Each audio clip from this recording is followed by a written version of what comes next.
Hello, you're watching James. My name's James, you're watching me, and I am talking about watches. Well, what do you do if you want to own a Zelos, but it's slightly out of your budget? What do you do when you're looking at this micro brand thinking, oh, I love that, but it's a little bit too expensive, but I can't seem to buy one because they sell out so quickly?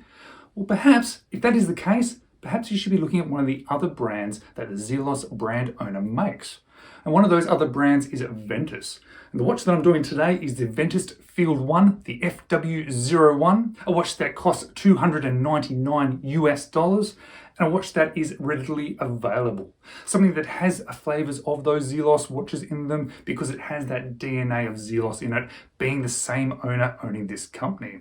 But it is readily available and it's a little bit more affordable. But is it actually any good? And that's what I'm going to try and show to you today in this full in-depth review of my Ventus Arctic White Field One. So let's flip the camera and let's check this watch out. So on paper, this watch comes with a lot going for it. It comes in a nice sort of package which you can reuse. It comes from a brand which is established from a brand owner that we really like and enjoy. It comes with a Seiko NH35 movement. It comes with a warranty card which I think only has 1 year of warranty, but quite interesting. It's a wooden warranty card which I've never had before, so that's quite interesting. It comes with 200 meters of water resistance, and it comes in a number of different colors, which is really cool. I chose the Arctic White because it really stood out to me. And really, when I sort of first saw this watch, it was the dial that really attracted me to it and made me really want to buy it. And when you look closely at the dial, you'll see what I mean. Not only is it a nice sort of white color, but there's a lot of 3D effect to it. And there's a lot of 3D effect to it that didn't actually stand out in the photos as well, that I wasn't quite expecting. I was expecting the sort of the glacier kind of look to it, the sort of patterns that come down through the dial. But what I didn't see, what didn't stand out, is you'll see that circle, that's another layer. So you've got sort of a step up, still this continuing this sort of glacier kind of look. And all those numerals, they are applied and they stand up a lot. You'll see there's quite a bit of a 3D effect to them. I really do like 3D dials and some sort of movement on the dial. I find it really does add to it. But if you don't like this glacier white, it does come in a couple of other different colors. There's a really cool midnight blue, which is actually really nice. I actually quite like that one as well. I was tempted. A cool copper, which is very different. It's probably not the one I would have gone for straight away. Obviously I went for the white, but still very different. I quite like it. And there's also a forest teal, which has a really, really cool way of how it sort of diffuses out to the edge, which I actually quite like as well. And being sort of marketed as a field watch, it is nice and legible, especially this one. I think it's really good with that white background. We've got these sort of polished hands, lots of lume in there. Those sort of numbers there really do stand out. So even at a distance, it's really nice and easy to read. There's an inner chapter ring that sort of slopes out, which I really quite like. It sort of blends the dial up into the bezel there. There is an applied logo that is polished as well. All the metal surfaces on this are polished, the minute, hour, and that nice second hand. Do like how that second hand pushes all the way out to that minute track as well. So the other things that are on this dial are all printed. That's the railway style minute track around the outside, as well as the numbers that are on that sort of sloping inner bezel there. There is a nice piece of sapphire crystal covering this one, and there's a beautiful piece of double dome sapphire. Really stands out to me when you've got a nice piece like that. Almost looks like a bit of a halo that's sort of hovering over the top of the dial. Sort of look at that, it's really cool. I love sort of domes and dome crystals like this when you sort of look down and get that sort of view. Really, really do enjoy it. And it's been a really nice watch to wear on wrist because of those dimensions of this one as well. That being the case diameter is 40.1 millimeters. The width is 14.5, which does sound like a fair bit, but a lot of that is that sort of doming crystal, and it doesn't actually feel that wide when it is on wrist. The lug to lug is 46.4 millimeters. It does go out a little bit more because these sort of male end links do sit down a little bit. They do curve down a lot though, so it doesn't really affect it too much, but the effective lug to lug then is 51.6 millimeters.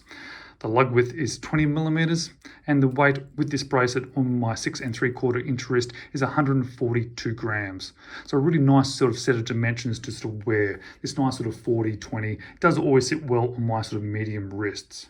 Now, sticking with that sort of field watch aesthetics, because this is a field watch sort of inspired watch, the whole thing is brushed. Got a really nice bezel, solid bezel, which is brushed, and you look at it, it's a really sort of curves down. It's a really nice shape. Comes down from that crystal there and curves down onto the tops of the lugs there. Obviously all brushed there as well. There is a bit of a step there. I also might sort of focus in on that just to show you that there's a bit of a step, and you'll see the curvature of that bezel there. On the side, we've got vertical brushing, which is kind of nice, even though it's all all brushed. Having the different sort of variations of brushing does sort of mix it up a little bit. It's got sort of interesting end links here. They are solid, but you can see that they sort of finish just there. That part of there is actually the case, so it sort of creates a slightly different look. It does look like it's a little bit abrupt where it stops there, but what it will do is it will make this watch look really great on different straps. We've got a very minor semi-guard crown, really nice knurling on it, really easy to grab and use. It has the Ventus V there. So inside here we have the Seiko NH35, which means it does have hand winding. Does also mean that it has a ghost position. There's no date wheel in there, however, so it's sort of, you don't sort of feel anything, but it does have a ghost position. But being the Seiko NH35, we do have hacking. Now it does have 200 meters of water resistance. It is achieved through with that screw down crown as well. Now, having a look at this bracelet, it's a really interesting bracelet because the links are really small, all brushed as I mentioned. There are screw links, which is nice, but they're so tiny. It's really quite interesting. It means it does sort of sit on your wrist really nicely. Very nicely made, feels really good in hand, really does sort of feel and look good. Has a fairly standard clasp on it, lots and lots of micro adjust, along with those small sort of links means you are going to get a good fit with this one. Safety clasp, double pushes, and it has a milled inner. Now on the back there you'll see the Ventus V, that's actually loomed and that's actually inside that sapphire crystal. Yes, that's sapphire crystal as well, so we've got a sapphire sandwich going on here, and you can see the NH35 within. Now the loom on this is actually particularly good, as you would kind of hope and expect from a microbrand, as well as being a field watch and having that loom on the back. So let's check out the loom now. Let's check out how bright that is on the dial of the watch, but also how cool and interesting it is to have that V on the back, that Ventus V also loomed. Just a little bit of an interesting extra feature. And as I'd expect, certainly this bracelet does feel really, really nice on wrist. The clasp looks a little bit big, but I'm actually okay with it. Very comfortable, and being these dimensions, it means it sits on my 6 3/4 inch wrist really, really well. And it sits down quite nicely as well. You can see it hovers a little bit at the edges there, but when you're looking down at the watch, you don't notice that, and it just feels like it really does sit nicely, and it's got a nice weight to it, so it really does feel and fit nicely. Has a great look to it as well. That dial and that sort of legibility is fantastic. So what do I like about this watch? What don't I like about this watch, and what would I change? Well, obviously I love the dial of this watch. I love the look of this watch. That sort of 3D effect to the dial is fantastic, how it steps up, as well as those indices sort of stepping up and sort of pushing up so 3D on that dial. I really like it. I like the length of the hands as well, the length of the second hand. I think that's really cool. The loom is fantastic. Having that loom on the back is something a little bit interesting and it's different as well. Obviously this watch is nice and legible, which is always nice to have with a watch too. But I probably don't like everything about it. Most of it I do. I think it's quite good. I think the bracelet has a bit of a weird end link. I sort of see why they've done that, but it does seem to look a little bit odd. Maybe it's just because it's so different to the other sort of watches that I have in my collection. The clasp is fine, but it does feel probably a little bit big. Probably having a slightly smaller, slightly sort of tapered sort of a clasp would actually probably suit this watch a little bit better. And to be honest, that's probably the only thing I'd actually really want to change about this watch, is change that clasp, maybe put something a little bit more sleek. I guess having the NH38, the sort of non-date movement in there would be quite nice as well, not to have that sort of ghost position, but in reality, it doesn't really affect it day to day. I don't really notice it. It's just a nice thing to have when it happens to be there. But let's flip back to me now and let me give you a little bit more information about this watch. Now I have to admit, I bought this watch pretty much for that dial.